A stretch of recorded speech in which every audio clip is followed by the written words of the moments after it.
امام حسین کی شہادت کے بعد فوج یزید نے رسول اللہ کی بیٹیوں کو قید کر دیا اور امام حسین اور ان کے ساتھیوں کو بے گور و کفن زمین کربلا پہ چھوڑ کے کوفہ و شام کی طرف روانہ ہو گئے۔ تو یوں رسول اللہ کا نواسا زمین کرب و بلا پہ بے گور و کفن پڑا رہا۔ اتنے میں ایک کبوتر آسمان سے اڑتا ہوا جب زمین کربلا سے گزرا تو وہ رسول اللہ کی مہک کو محسوس کرنے لگا اور دیکھا کہ امام حسین علیہ السلام کا جسم زمین کرب و بلا پہ بکھرا ہوا ہے، تو وہ چیختا ہوا آسمان میں پرواز کرتا رہا اور دوسرے پرندوں سے کہنے لگا کہ قیامت آ گئی، بی بی فاطمہ زہرا کے بیٹے کو قتل کر دیا گیا اور رسول اللہ کے خاندان کا خون زمین کرب و بلا پہ بکھرا ہوا ہے۔ تو یوں کبوتر کرب و بلا میں آ کر مقتل گاہ میں پھرنے لگے اور امام حسین علیہ السلام کے غم میں رونے لگے اور امام حسین کے خون کو اپنے پروں پہ لگانے لگے۔ ان کبوتروں میں سے ایک کبوتر امام حسین کے خون کو اپنے پروں میں لے کے مکے کی طرف روانہ ہوا، دوسرا کبوتر امام حسین کے خون کو لے کے مدینے کی طرف روانہ ہوا،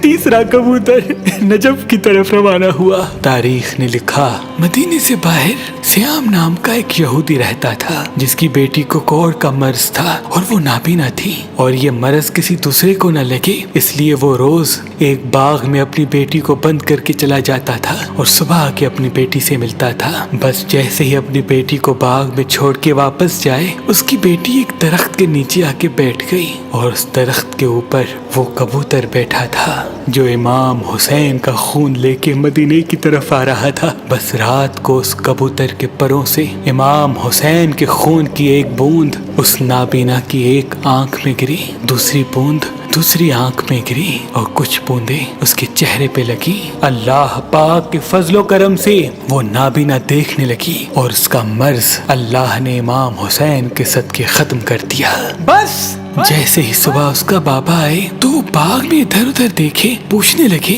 کہ میری بیٹی کہاں ہے۔ اتنے میں اس کی بیٹی آ کے کہنے لگی اے میرے بابا دیکھو میری آنکھیں صحیح ہو گئیں، میرا جسم صحیح ہو گیا، میری بیماری ختم ہو گئی۔ اس کے بابا نے پوچھا یہ کیسے ہوا؟ اس کی بیٹی رو کے کہنے لگی بابا جس درخت کے نیچے میں سو رہی تھی اس کے اوپر ایک کبوتر بیٹھا تھا جو پوری رات روتا رہا اور اس کا خون میرے جسم پہ گرتا رہا۔ بس جیسے ہی میں نے آنکھیں کھول کے دیکھنا چاہا تب سے مجھے ہر چیز نظر آ رہی ہے۔ اس شخص نے معلوم کیا تو اس کو معلوم ہوا کہ امام حسین علیہ السلام کا قتل ہو گیا اور اس کبوتر کے پروں میں امام حسین کا خون لگا ہوا تھا جس کے معجزے سے اس کی بیٹی کو شفا ملی۔ وہ رسول اللہ پہ ایمان لے کے آیا اور مسلمان بن کے اپنی زندگی گزارنے لگا۔ سلام ہو رسول اللہ کے خاندان پر، سلام ہو اہل بیت کی عظمت پر، سلام ہو اس ناحق خون پر جو اسلام کی بقا کے لیے زمین کرب و بلا پہ بہتا رہا۔